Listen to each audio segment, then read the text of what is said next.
കാലാവസ്ഥ മോശമായതിനു പിന്നാലെ കടലിൽ മത്സ്യത്തൊഴിലാളികളെ കാണാതായ സംഭവത്തിൽ സർക്കാരിനെതിരെയും ഉദ്യോഗസ്ഥർക്കെതിരെയും പരക്കെ ആക്ഷേപവും വിമർശനങ്ങളുമാണ് കുടുംബാംഗങ്ങൾ ഉന്നയിക്കുന്നത്. തിരച്ചിൽ കാര്യക്ഷമമല്ലെന്നാണ് അഞ്ചുതെങ്ങിൽ നിന്ന് കാണാതായ ഷിജിൻ, നീണ്ടകരയിൽ നിന്ന് കാണാതായ ഗൗതം കൃഷ്ണ, വിഴിഞ്ഞത്ത് നിന്ന് കാണാതായ ജോൺ എന്നിവരുടെ കുടുംബം ഒന്നാകെ പറയുന്നത്. 3 പേരെയും കാണാതായിട്ട് ഒരാഴ്ച പിന്നിട്ട് കഴിഞ്ഞു.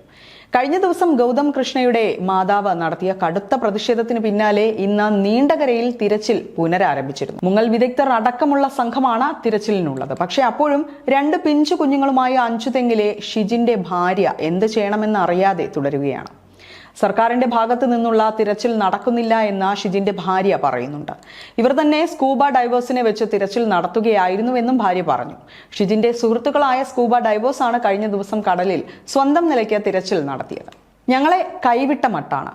എനിക്ക് എൻ്റെ ഭർത്താവിനെ വേണം. കടലിൽ പോയ പപ്പ തിരിച്ചു വരാത്തത് എന്താണെന്ന് മക്കൾ ചോദിക്കുന്നുണ്ട്. ഞാൻ അവരോട് എന്തു പറയണം? സർക്കാരിന്റെ ഭാഗത്ത് നിന്ന് പറയുന്ന ആശ്വാസ വാക്കല്ല തങ്ങൾക്ക് വേണ്ടത്. എനിക്ക് എൻ്റെ ഭർത്താവിനെയാണ് വേണ്ടത്. വിദേശത്തായിരുന്നു അദ്ദേഹം. യുദ്ധം കാരണം തിരികെ നാട്ടിലെത്തിയതാണ്. എന്നെ ആരും ആശ്വസിപ്പിക്കേണ്ട. മക്കളുടെ ചോദ്യത്തിനുള്ള ഉത്തരമാണ് എനിക്ക് വേണ്ടത്.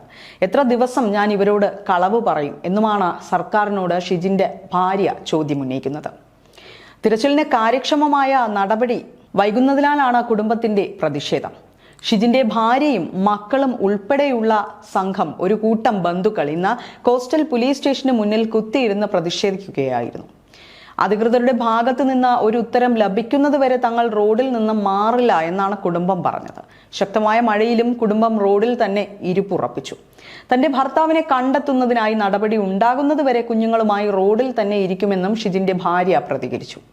തങ്ങൾക്ക് അധികാരികളുടെ ഭാഗത്ത് നിന്ന് കൃത്യമായ മറുപടി ലഭിക്കണമെന്നുമാണ് ഇവർ ആവശ്യമുന്നയിച്ചത്. അതേസമയം കഴിഞ്ഞ ദിവസം കളക്ടറേറ്റിൽ പോയിരുന്നുവെന്നും എല്ലാ കാര്യങ്ങളിലും ഉറപ്പ് നൽകിയിട്ടുണ്ടെന്നുമാണ് വിഴിഞ്ഞത്ത് നിന്ന് കാണാതായ ജോണിന്റെ മകൾ പ്രതികരിച്ചത്. തമിഴ്നാട് ഭാഗത്തേക്ക് തിരച്ചിൽ ഊർജിതമാക്കാമെന്ന് പറഞ്ഞിരുന്നു. കാണാതായിട്ട് 8 ദിവസങ്ങൾ പിന്നിടുന്നു. 8ാം ദിവസമല്ല കാര്യക്ഷമമായ തിരച്ചിൽ നടത്തേണ്ടതെന്നും മകൾ കുറ്റപ്പെടുത്തുകയുണ്ടായി. സംവിധാനം നമ്മുടെ കയ്യിലുണ്ട്, അത് ഉപയോഗിക്കാനുള്ള ഫണ്ടില്ല എന്നാണ് കളക്ടർ പ്രതികരിച്ചതെന്നും മകൾ പറയുന്നുണ്ട്.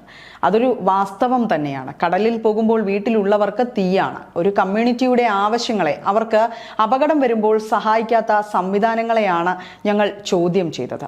ഫിഷറീസ് വകുപ്പ് മന്ത്രി എത്തി നോക്കിയിട്ടില്ല. മന്ത്രിസ്ഥാനത്ത് ഇരിക്കുന്നവരുടെ ഉത്തരവാദിത്വം ചൂണ്ടിക്കാണിച്ചത് അതുകൊണ്ട് തന്നെയാണ്. മുഖ്യമന്ത്രി പറഞ്ഞതും അത് ചൂണ്ടിക്കാട്ടിയതിന് ലഭിച്ച പ്രതികരണവും നിങ്ങൾ കണ്ടതാണ്. ഞങ്ങൾക്ക് ഒരാവശ്യമുണ്ട്. സർക്കാരിനോട് നമ്മൾ അത് ചോദിക്കുകയാണ്. അതിന്റെ പേരിൽ പാർട്ടി പിടിച്ച് പക്ഷം ചേരുന്നവരെ പമ്പര വിഡ്ഢിയായേ കണക്കാക്കുന്നുള്ളൂ. ഞങ്ങൾ ഉത്തരം കിട്ടുന്നതുവരെ ചോദ്യം ചോദിക്കും. സർക്കാരാണ് മറുപടി നൽകേണ്ടത്. അതിനു വേണ്ടിയാണ് വോട്ട് തന്ന് അവിടെ ഇരുത്തിയത്. ഇത്തരത്തിലായിരുന്നു മകളുടെ പ്രതികരണം. ഏതിനും ഈ 8 ദിവസം പിന്നിടുന്ന വേളയിലും ഈ 3 കുടുംബങ്ങളും അവരുടെ കുടുംബാംഗങ്ങളും ഒക്കെ കാത്തിരിക്കുകയാണ്.